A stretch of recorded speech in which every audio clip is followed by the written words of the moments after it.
Douglas, muito bom dia. Muito obrigado pela sua participação aqui hoje. Bom dia, vocês me ouvem bem?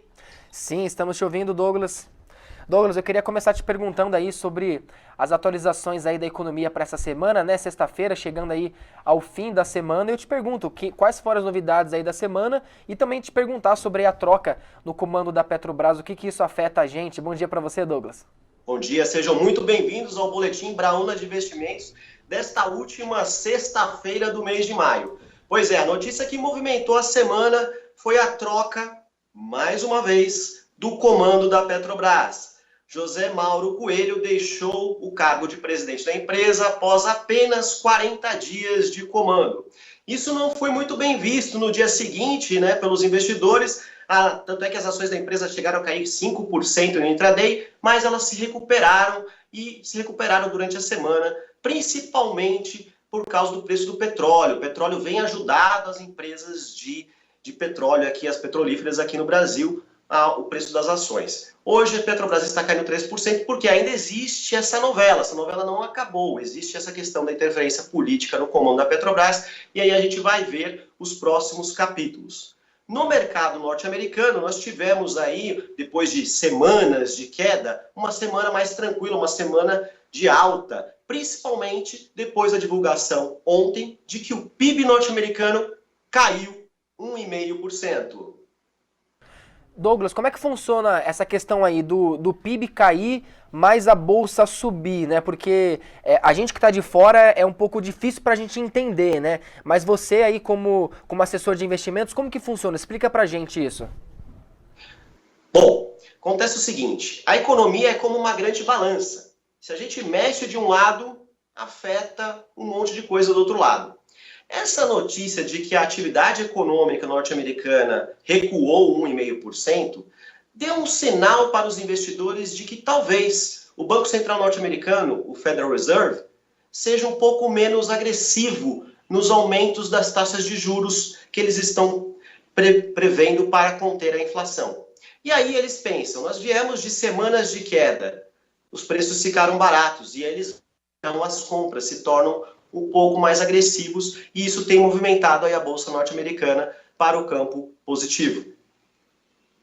Bem, como que está o mercado hoje, nessa sexta-feira? Bom, as bolsas chinesas já fecharam, Hong Kong fechou 2,9 positivo, Xangai fechou e 0,20 positivo. As principais bolsas europeias, Frankfurt na Alemanha está operando 1% positivo, FTSE de Londres está operando 0,20 positivo. A bolsa norte-americana, o SP500, está em 1% positivo e a nossa bolsa, o Ibovespa, está ali na estabilidade agora em zero, né? Tá no padrão estável. E eu queria encerrar o nosso boletim de hoje falando ainda dessa questão da balança, né, da economia, que o que acontece? Esses estímulos monetários, eles remontam lá a 2008, uma época que a gente estava diante de um abismo, diante de uma recessão que poderia ser uma recessão tão grave quanto a grande recessão de 29. Então, os bancos centrais mundiais, eles injetaram capital nas empresas, eles diminuíram a taxa de juros e nós vivemos então, nesses 14 anos, um período de bonança. Tivemos dinheiro barato. Quando o dinheiro está barato, porque ele rende muito pouco no banco, as pessoas, elas investem mais, elas fazem financiamentos, elas compram imóveis, as empresas ampliam suas instalações. E nós vivemos nesses últimos 14 anos também um grande avanço em empresas que são chamadas as startups, empresas de tecnologia. Mesmo no Brasil, temos empresas que não existiam há 14 anos e que hoje são muito grandes, chamados unicórnios, que são empresas de tecnologia, startups, que atingem um valor de mercado de acima de US$ 1 bilhão. Temos muitas empresas dessa no Brasil, graças a esse estímulo econômico. Só que agora a gente vê o contrário. A inflação ela está alta e não está totalmente controlada. E aí então o que acontece? Os bancos centrais eles abrem a caixa de ferramentas e vão utilizar uma ferramenta para tentar conter essa inflação, que é via o estrangulamento da atividade econômica. Como eles fazem isso? Aumentando a taxa de juros. Com um dinheiro mais caro, as pessoas pensam duas vezes antes de fazer um investimento, um empréstimo, para comprar um imóvel, comprar um carro. Elas pensam duas vezes, as empresas pensam duas vezes antes de ampliar seu parque fabril, fazer novas instalações, porque o dinheiro ficou mais caro.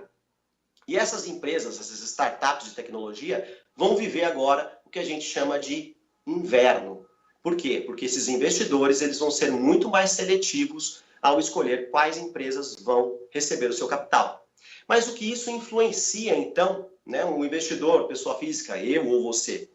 Influencia o seguinte, a gente tem que pensar que na nossa carteira de investimentos, a gente tem que ter ativos que acompanhem essa alta da inflação e que também acompanhem essa alta da taxa de juros. Porque senão, mesmo você tendo dinheiro na renda fixa, você pode perder dinheiro por não estar acompanhando esses aumentos.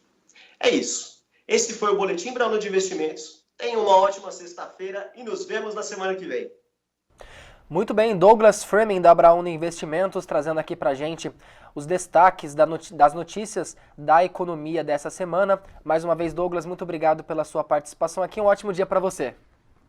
Um abraço, um ótimo dia a todos.